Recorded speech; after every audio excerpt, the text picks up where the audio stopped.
Welcome in to XP for Heal. It's your host, SelphyClark, and we're winding down the year. We're making our way to the fireworks, the dawning of a new time, a change of pace, the promise, the challenges, the wake-up calls, the loss, the forgot, the regret. Everything summing up, things weighing out. Life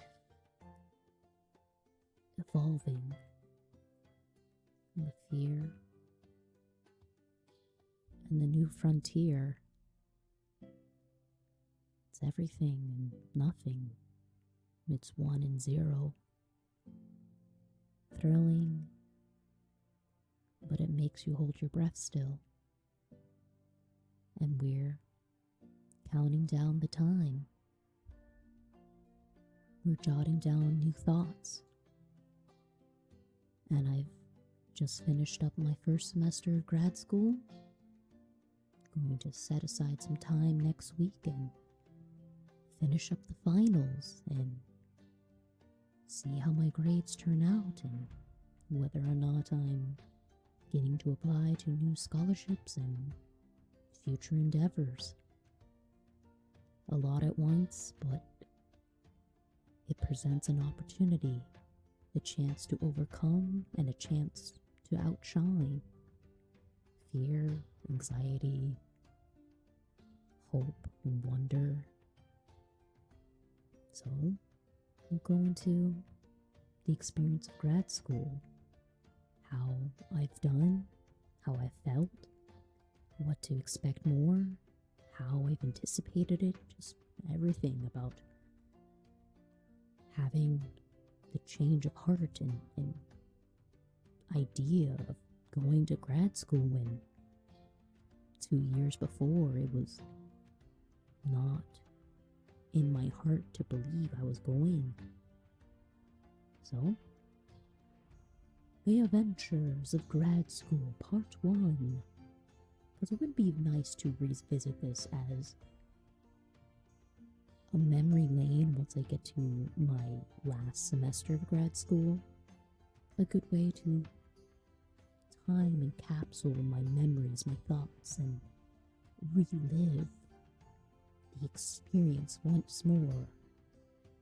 Like when you hear your favorite song after so many years and can feel the emotions then and what they've transformed into.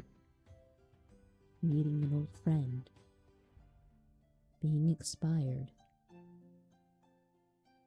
and simply living in a moment that is long since past. Here we are. I am finally at the the true end of first semester of grad school, because the reality is until my grades come in for all my projects and essays and exams, this year hadn't truly ended quite yet, since technically without my grades posted or my teachers' comments or their evaluations up publicly known on my, not my work page, my school page, and even as well I had to re-register for a course since the one I had initially planned on taking wasn't actually going to happen, and even my teacher reached out and said, hey, do something else, in so many words. Yeah, that's definitely another part we have to talk about with grad school, how the scheduling it goes, because that gave me like an hour's grievance solving that problem. So, how about we go in order? The first day. Not the first day. We need to back up even further because grad school's a big undertaking. I mean, beyond what we did, the interview, we talked about that, the stress of beginning it, questioning myself, re-questioning myself. But I mean, once I went through the interview process of grad school, confident that I said my piece, and getting that email congratulating me, inviting me, and giving me a sense of an accomplishment to the undertaking I was about to begin. And everyone had different feelings about it. I mean, for one, people around me had already expected I already took this undertaking or assumed I could perform my work without going to grad school, but it's kind of like the world of you no longer can just have a bachelor's or a technical degree in order to do some of the applications, the works, the training, experiments without further teaching and further education in order to better prepare yourself and give yourself time to really understand what you're going into as well. Plus, even to give schools more of a chance to try and recruit you or headhunt you as well. Because, I mean, that's another point I have to realize. St. Edward's didn't actually reach out to me about grad school. Even in my undergrad, that wasn't really a thought of going back to the school. The only reason I thought about it is when I looked at their grad program, because I was starting to look around like, okay, where's a good place I could do a master's in person? Because sure, I could find some stuff online, but for how I know I learn best and even to give myself the opportunity to network and meet with teachers and different experiences would be better if I face to face with it.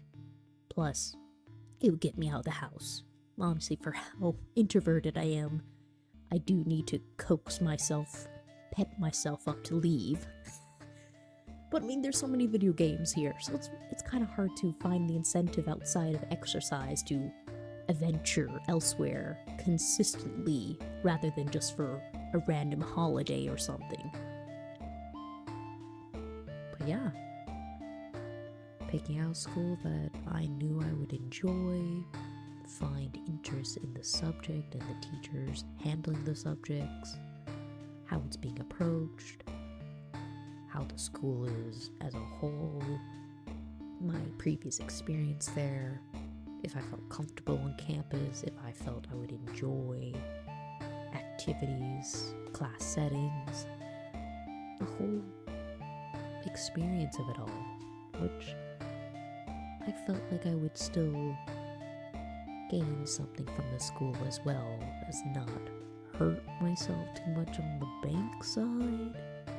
Because I mean, the reality of how much it would cost to do online or how much it would cost to go in person, if I could get any kind of discounts, if I could do any kind of scholarships or grants and other work studies and whatnot, which has been still a bit of a struggle to find that without having to spend hours sleuthing through offers, which is kind of frustrating. But again, depending on your situation, it could be the motherlode of scholarships and grants that can be provided, but quite a few of those don't work for me, or I can't apply, or I don't feel I would be a good candidate for some of the work that they require. Just the whole thing of,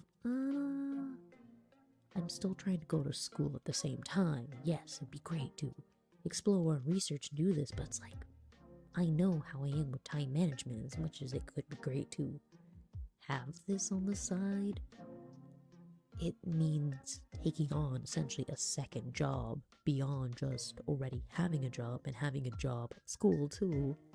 But again, there's people who have been able to make it work and excel so successfully. Of course, that is not me.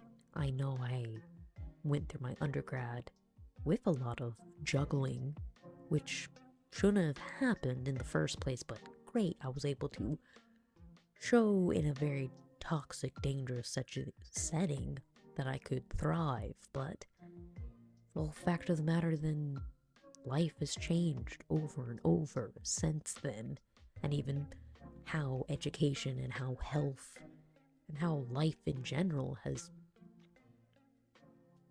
turned into something else entirely, like a whole alien being. And I'd rather give myself some kind of reprieve. Yes, I would like more help with school. It would be great if I wasn't having to count pennies. I really would like to get to that point where I'm not worrying about every single expense in that regard.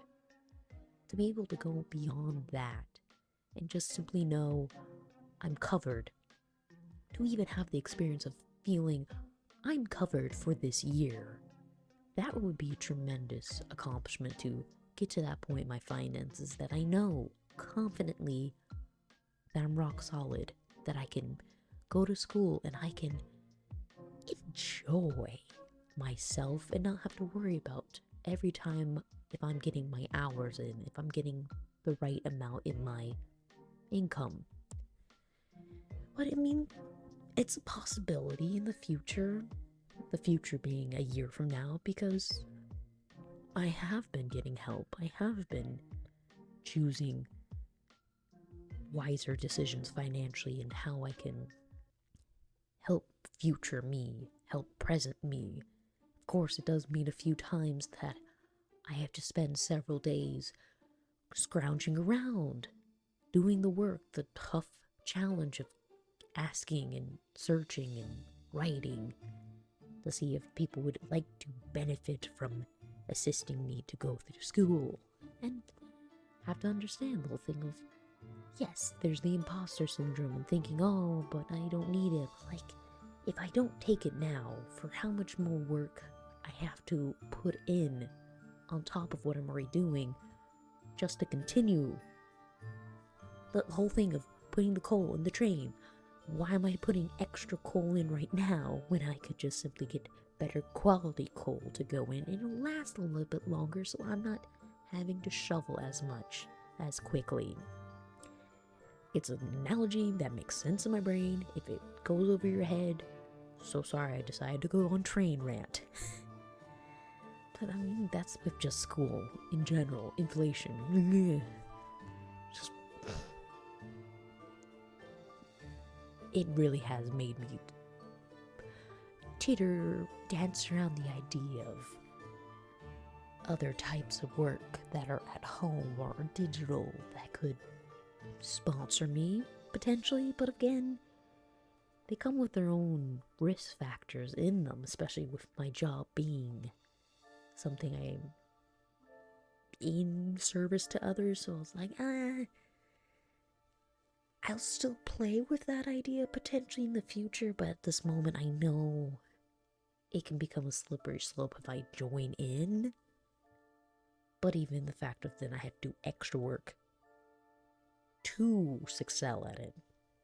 And just for those to read in between the line, I'm talking about sex work, OnlyFans, the things that you should give a bit more skin, give a bit of risque. I don't know. In the past, it seemed something I could pursue to even pay the bills and have a little on the side. But then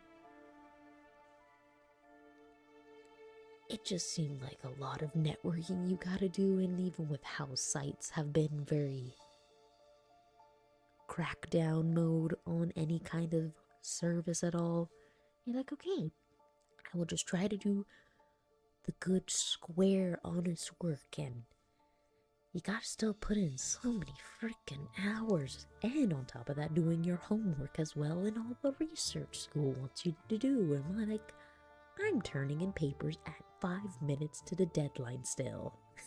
I'm so professional. But I mean, that's really the first uphill.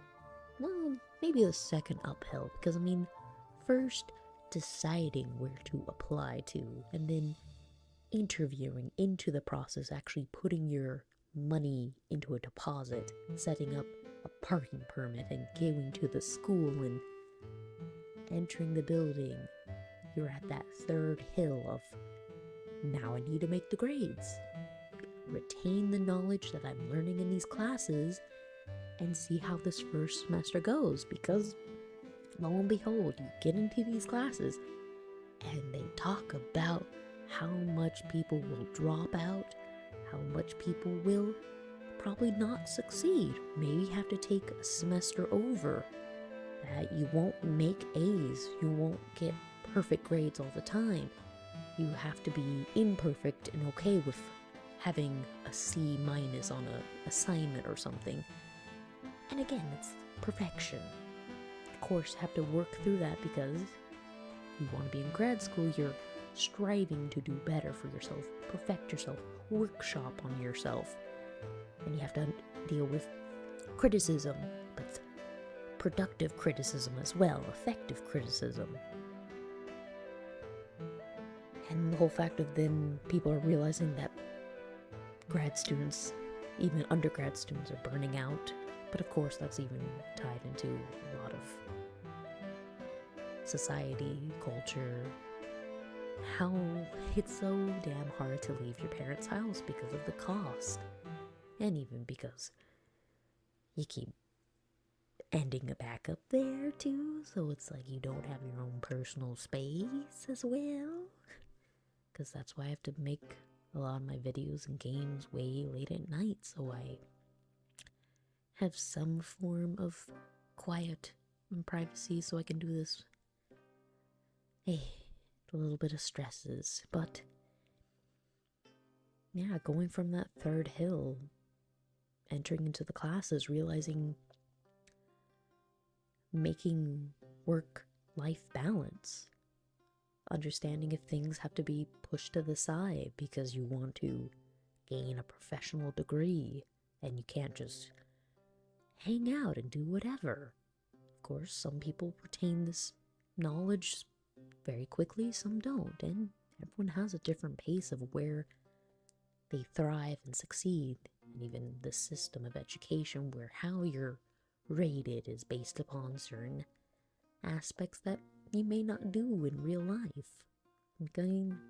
How much am I going to really heavily research peer-reviewed articles in order to dump it into a whole essay about, oh, I think this, and that, blah, blah, blah, and make sure you have all the latest citations, which is a tedious, eye-burning sensation when you're staring at a computer for more than 2 hours at a time.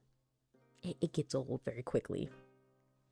But of course, this is the part where you rant, because when you get to the third hill of entering into grad school, of starting the course, hearing about most of the time people are going to fail or drop out or realize they don't want to do this, it messes with you a little, and even puts you in times where you actually doubt why you even began this journey. But for anyone who's gone through medical school, for how long you're in that process, of course you're going to have doubts of, why am I doing this to myself? And even having to look at the long-term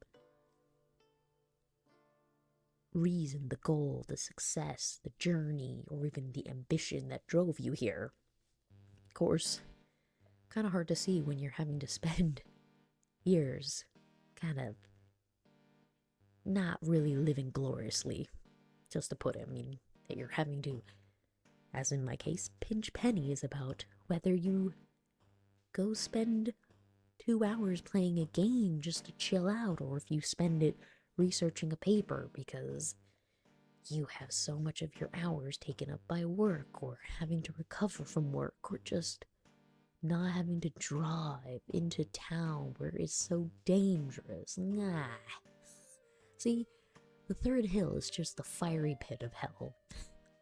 Because once you get past the third hill of entering into grad school, of getting through the interview, of starting the classes, and now you're knee deep into the knowledge, learning, finding an interest, hearing your teachers talk about their own experiences, the world around them, how it's changed over the years, and the fourth hill you come to is not so much a plateau, but almost like an open field you've fallen into, and you're just enamored walking around and soaking it all in.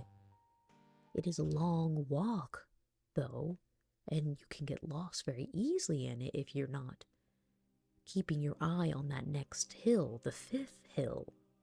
Because this 4th secret hill, maybe call it an iceberg hill, rather than being above. Maybe even a hole. You know what, maybe a sinkhole. Because after that 3rd hill, and you come here, and you're Alice, you're going down. Oh, I see where I'm going with this, my brain. Rather than a plateau, rather than an open landscape, you're effortlessly falling into this rabbit hole of what drives you, what interests you, what you can learn from this. And along the way in this hole, this forever falling pit, you can get yourself lost in a new exploration, which could lead to you dropping out of the program and finding out another passion in this. Maybe you stick with it because you've already put yourself through this much of a journey, might as well go further. You might disappear and burn out. You may go out of the other side of this falling pit and find yourself at the 5th hill. Now, better prepare to face the uphill challenge, maybe gained a little confidence or even humbled yourself and realized you don't know much. For what you thought when you came into this journey, you've now awoken to the reality even. Yeah, I guess this is where I'm going. These little ebbs and flows. And now at the 5th hill, when you've gone through that journey, the humbling, the knowledge, the wondering, the hopeless, the imposter, and simply reconnecting with why you even started this. Why even journey forth and explore this and put your time and effort into it when there's a need for it. There's a skill set and a hope and want to excel in something that you know can do better for the earth, better for even one person that may go on to do more, being part of the stepping stones, the growth, and being part of a change that accomplishes something deeply rooted and very human.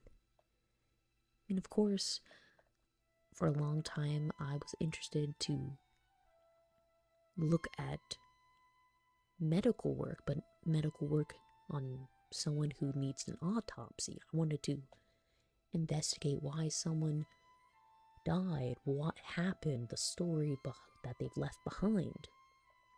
And somewhere in that passion and fixation on the human body, I got to the mind that I wanted to understand what's happening in there, how someone expressed themselves, where they come up with these irrational thoughts, or how they can guide themselves to a better outcome, a solution, or even just what they're going to do the next day, and what leaves them feeling lighter in themselves, what gives them hope, what they even are as a person. Somewhere, I just know one time when we were at a lake, that idea from figuring out from death to figuring out in life, that's the path I wanted to take, rather. And clearly at that time I didn't understand the cost, the hours you need to put in, but even either journey would take me years and years to figure out what path I wanted to work up to. And I do have a clear sight of where I want to end in. Now it's just a matter of finding those steps that lead me there. Both taking the risk, asking the questions, and searching, seeking in multiple different avenues how I want to express that want and growth for the human mind. So here we are. You go through that 5th hill, and 6 is really where you breathe again.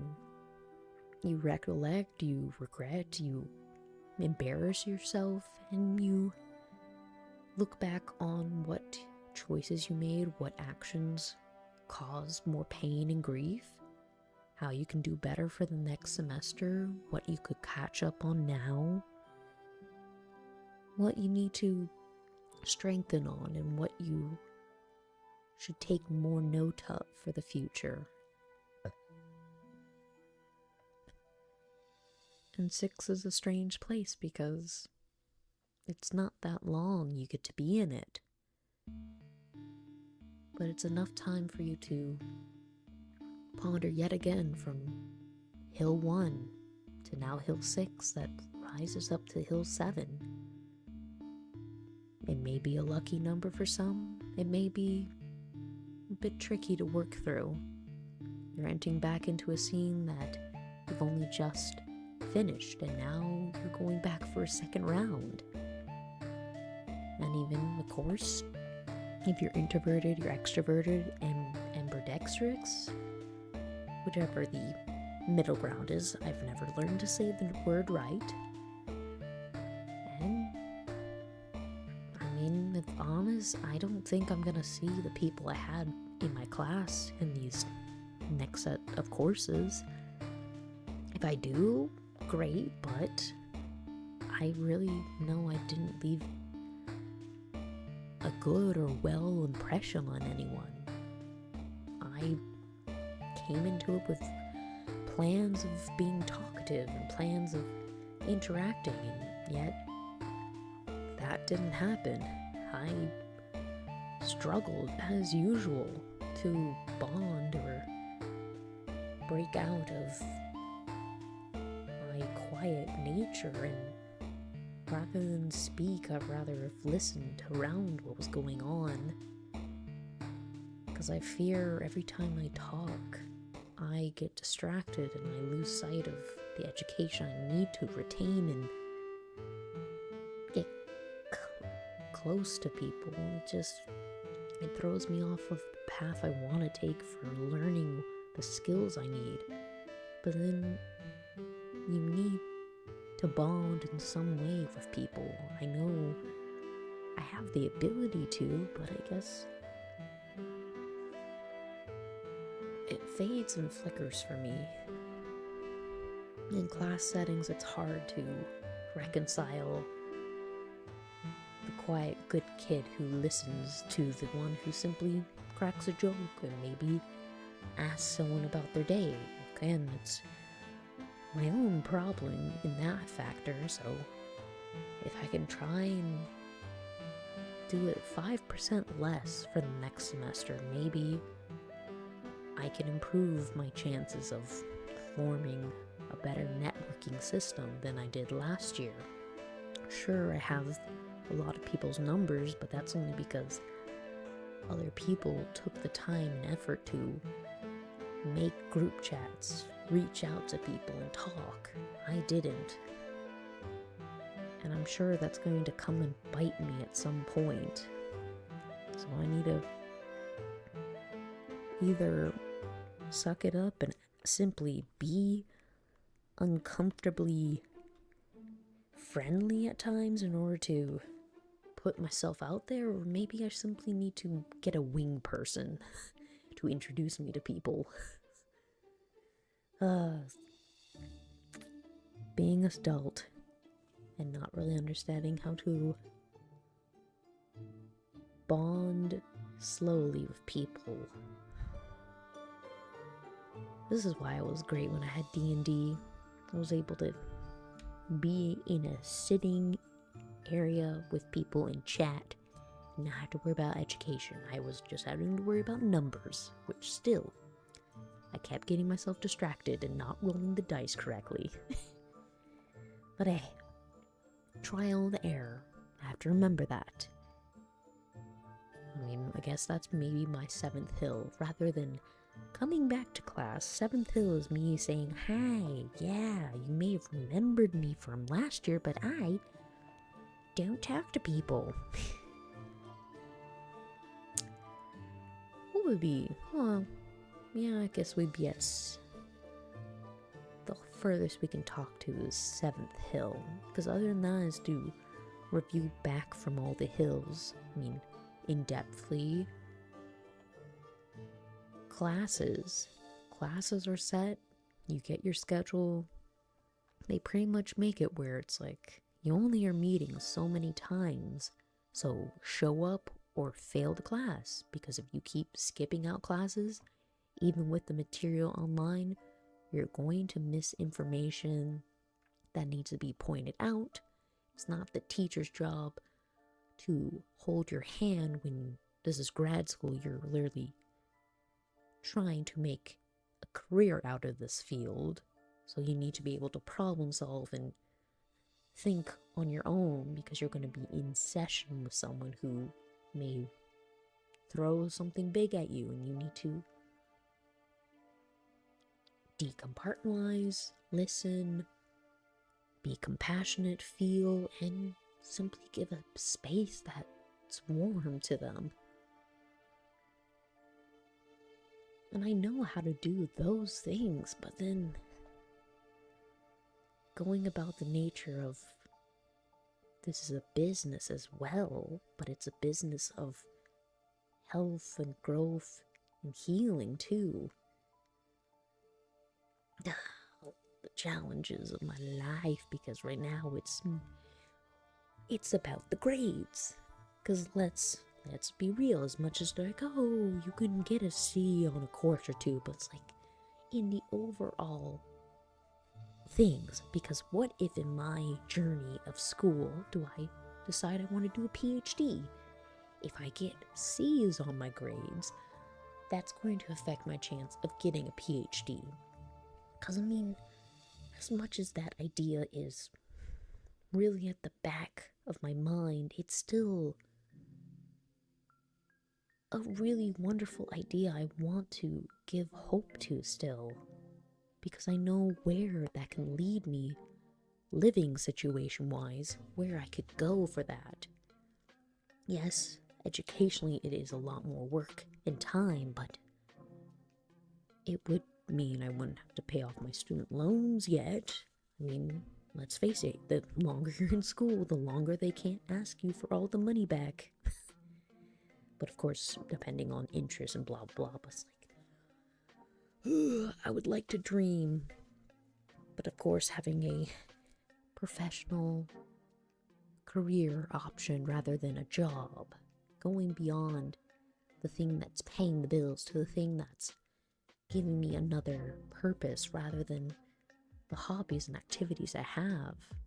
Because my hobbies and activities aren't paying the bills. They are there to make me happy, but they're not fueling the fire in the fireplace.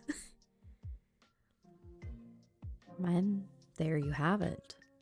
Kind of my feelings behind first semester, jumping into grad school, finding out what it takes to educate myself, and even beyond getting the class material down, understanding what I'm taking for it, what I'm spinning my own style onto it, or molding it into how I want to be as a counselor, how I want to provide mental health services, how I understand both in myself and what I want to open up to of learning. Because beyond the ideas of gaming therapy, D&D therapy, roleplay, play therapy, body work,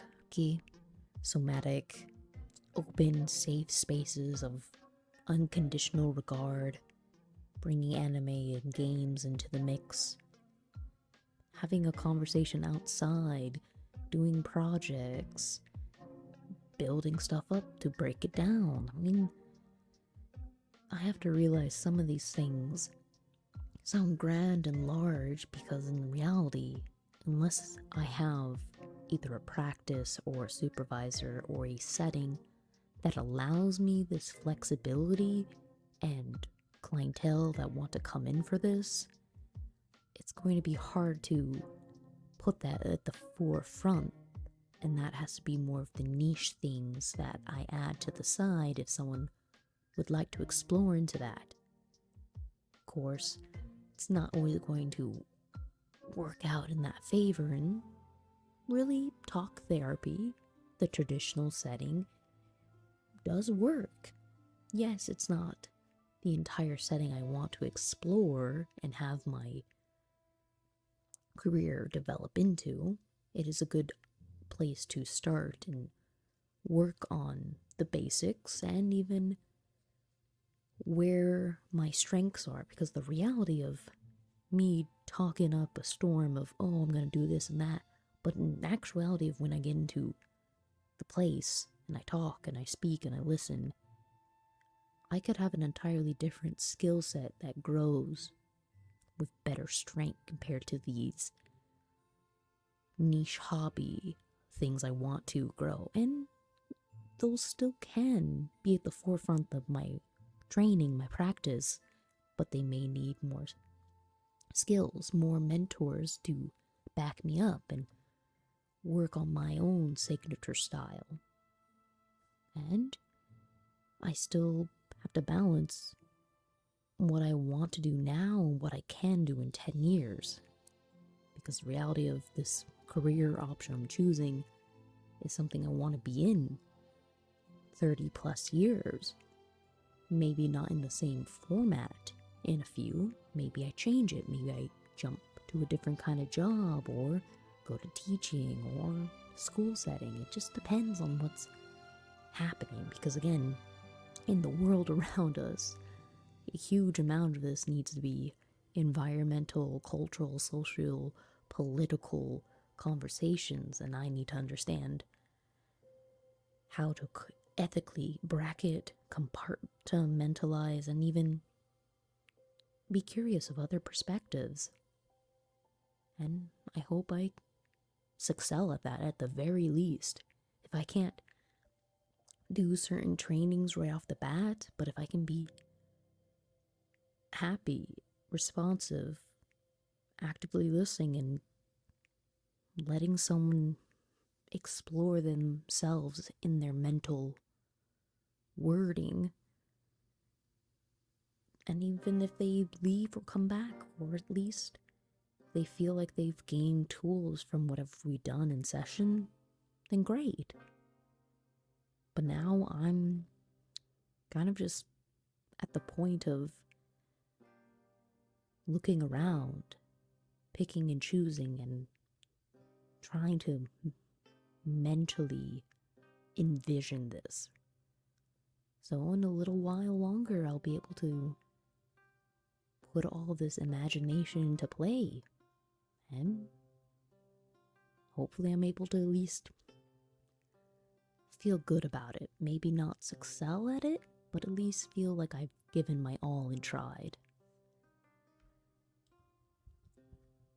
And I have to be honest, I joined into grad school thinking I was going to be on campus doing other activities, moving around a lot, but given my living situation got more complicated compared to what my anticipated time schedule was, it really changed up what I did for my days. Of course, in actuality, if I just shaved off a little bit more time of just diddle-daddling about and decompressing, I could have done a lot of other things, but I could have even burned out even more. I could have spiraled. I could have done a lot of things that could have ended up more unproductive than how it went. Because the reality is, I still try to put in the effort of my classes, my work, my research, and what I wanted to keep tabs on for the future. Sure, I didn't interact and network as heavily as I could have, but I now know of where to find people. My teachers gave us a lot of resources. A lot of people in our classes seem really open and friendly to talk to. It's just a matter of getting out of my head and just simply go, hey, we can talk. Very simple. The worst that can actually happen is a simple rejection. Okay? I gotta get over that. From there, thankfully, as much as my workout, sports, gymming stuff didn't pan out successfully as I anticipated, I have found many at-home workouts that I could do that I'm feeling getting stronger, getting more strength in repetition, consistency in it, and even the whole basis of having a good meal prep service. Essentially, what I'm consuming is going to directly affect the work that I'm putting in to strengthen myself, because I would like to have a strong core. I would like to fit into some clothes a bit more flattering, and I'd like to give myself the confidence to do pull-ups and crunches and push-ups and all that with a good high number of consistent movement and not struggle as much. From there, if I get the nice other perks of what happens when you lift and train, great. If not, then I need to adjust what I'm doing and maybe even get out of my head and go into the building of the gym, whether it's on campus or in the public.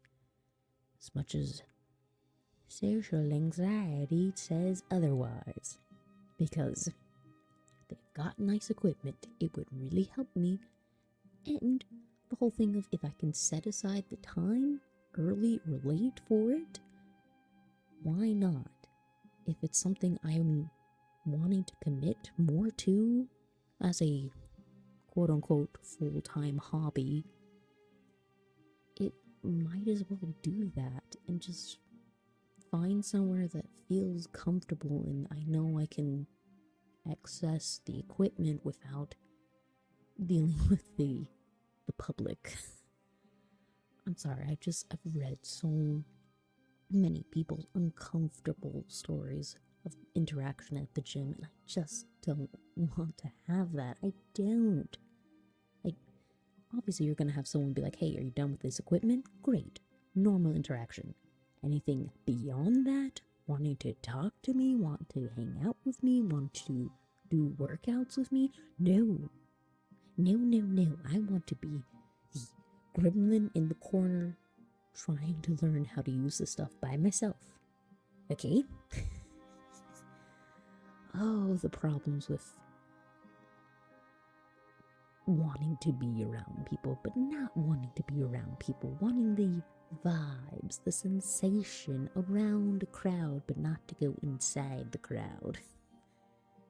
Not so much as like a people watching, but getting the good energy, the vibe essentially, and then just leaving, being done. But again, things I have to realize. If I want to commit to these things and find the balance that works, I've got to plan it, time management, buckle up, or figure out what works for me. But if I keep being flip-flop on it, it's never going to truly stick, and it's going to keep yo-yoing. Me, and the fact of me wanting to do videos, me wanting to do Twitch, streaming, content, here and there, playing games and seeing other people's works of arts and creations come to life.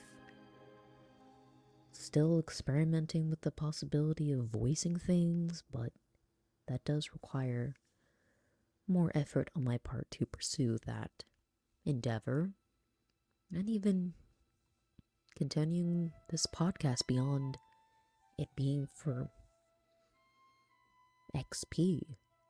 I mean, the reality of what I'm seeking out of this now, in a place where I really did believe I had left my own demon battling final fight. But even as I've talked about before, that was merely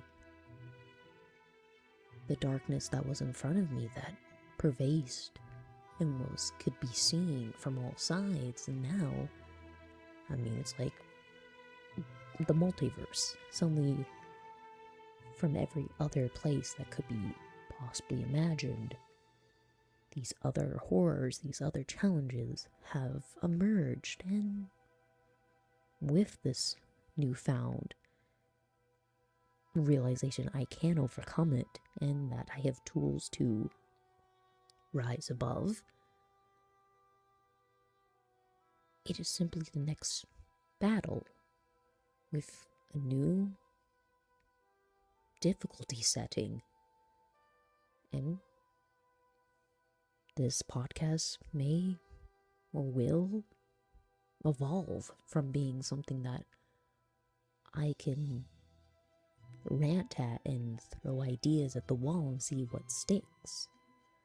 Because in the grand scheme of it, unless I envelop myself in some kind of a research project, my schooling is going to be very narrow beyond the subjects I learn, but my experience in it will be simply the day-to-day habits, the things I try here and there, the challenges of producing good grades and learning something from the material, and everything in between that I want to enjoy beyond what I'm doing to better the lives around me.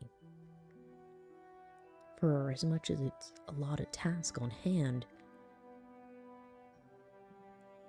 I have to realize if it makes a difference or if it's simply the repetition of what's going to happen, where I strive to stand out and where I become complacent in the habits I want to have. Do I experience more challenges and strength training to make that more of a priority in my life? Do I delve into the creation works and creativity? Do I just simply hang back and do my work and pay my bills? I have options on this route at every point, but it's a matter of what I'm actually going to put the true effort in and what is simply there to pass the time. And I see lots of things that I have stacked up for myself that are slowly coming back into the picture, but simply because the convenience of time rather than the passion behind it. And of course, a part of it could simply be A, burnout, B, lifestyle change, C, realizations, and sitting back a moment and realizing what I actually enjoy doing and what is just there to cover up the holes that are aching still or have formed in other ways. There's confusion at the point of trying and the hope that I keep reigniting. It's weird at times, the things I'm very boastful and prideful of that don't seem to have recognition outside of my own head, but other things that I don't find any meaning to have a great deal of respect from others. But again, I have to realize that I only see what I see, and everyone else sees what is behind me, what is in front of me, the other self that I want to ignore that is me, but is what I present to others because I don't want some parts of me exposed. And that statement, I'm realizing some miserable thoughts I've put into me and even some chances I've put aside.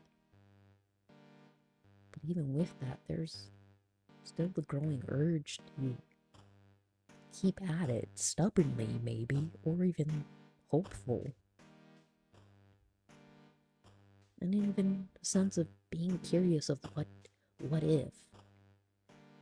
Because not everything is planted and grown in a second. Some things do take years of effort. Whether it's a little bit or a lot, it can compile itself over time. A matter of if I want to continue down that road, come back to it. Something to wonder on, but it comes up with my own little anxieties that come up with the next semester because it's a new semester, and since I really, as I said, put myself out there, it's still going to be quiet with me relatively running out the door once class is done and not hanging out. Though my schedule did get really wonky compared to what I originally wanted. So it does mean most of my days I'm still working, but I do actually have a lot of time to simply discover my own research and what I want to enjoy in life, and of course what I want to improve in myself. Because I don't want to look back in 20 years and realize the underappreciation of the body I've created and what I could damage if I don't take care of it. The challenges of being anxious about going to the gym, the anxiousness of starting school later, the anxiousness of how I manage my money, and whether I'm really looking for more connection or not, or simply wanting to hear an echo back. I don't know if I want to hear the other side respond, or if I'm looking for acknowledgement. And of course, this all goes back into, this is why I go to therapy, so I talk about these things with someone who will not echo back and actually give me some bitter, harsh, and other perspectives, which love to make me feel challenged, but more so irked that I need to stop and pause and really wonder why I'm speaking in the way I'm speaking. And of course, it could be simply, as I said, ignoring the holes. And of course, it could just be me diving too deeply into too many subjects at once and expecting everything to stick. And it could be myself feeling guilty in ways. It could be defense. It could be overwhelmed, underwhelmed, and lost in the sea of choices. But I do know I'm in school because I want to be, that I took the time to really think about it, and I've taken all these other tasks because I don't want a narrow life. I want something that reaches out with some kind of color to it that when I look back, I see vibrance and interest. Maybe that's what it is, just simply wanting to know. I experimented and tried, at the very least, to branch out and understood that I have more than one interest in this world. Yeah, because at times I do feel like I've pushed ideas thinking that they were the pinnacle of life, but they're fun and shiny and great things to entertain, but they don't have to be the center of my universe. They don't have to be the be-all conversation pieces. Of course, it could be they are the comfortable scripts that I want to talk about, that I know I myself will enjoy hearing. Maybe not to everyone else's ears, but to my ears alone. The fond memories they bring up, or what I can rethink about over and over. Yeah, that is another thing I'm gonna have to bring up.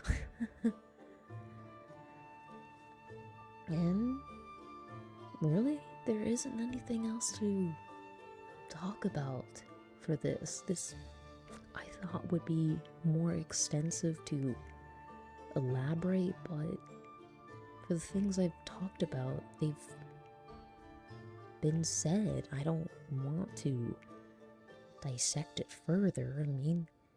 Maybe if I wanted to talk about the difference of how my undergrad to my grad experience is, the cost, the time, the research, but they are such different experiences and different lives and different time frames that they can't really be compared and contrast without being at the same part of my life, but they've been at two very different times of my life. The next biggest thing to do is deal with legal documents, but that's really outside of school, besides making sure I still get my finances done. But yeah, that's really everything to go over for this time. As much as this took a long time to put together and finally piece out, I think the only other thing I can say is for the next XP for Heal, I need to branch out to something more that I want to discuss. Maybe even set it up as a two-person conversation. One that I have live where I'm unedited. Of course, I would clean up the voice and make it clearer and put music behind it, but other than that, get out of the setting I've placed myself into and into something else. Oh, that's the one I wanted. I think for next time, that would be a great and exciting challenge where I brainstorm and fully create my one-shot idea for Valentine's in the setting of Ryutama. That would give me ample information, a very fun creative project, and something I can work on in a story setting that either is just simply for entertainment, for voicing, or even just a longer story plot where we break down why we're doing this, how we're setting it up, the different characters, the different generators, and beginning to fill out the plot. And from there, taking the one-shot, one-person story and seeing where it leads us to. A lot of improv, a lot of twists and turns, and it would be a lot of pauses too. So we could cut those just for the sake of not having a lot of dead air. Yeah, I like that. I guess the only thing to say is tune in for next time for XP for Heal, the one-shot Valentine's edition where we completely do the story. and see if the plot actually works out or if we end up getting killed. So, have a good day. Bye-bye.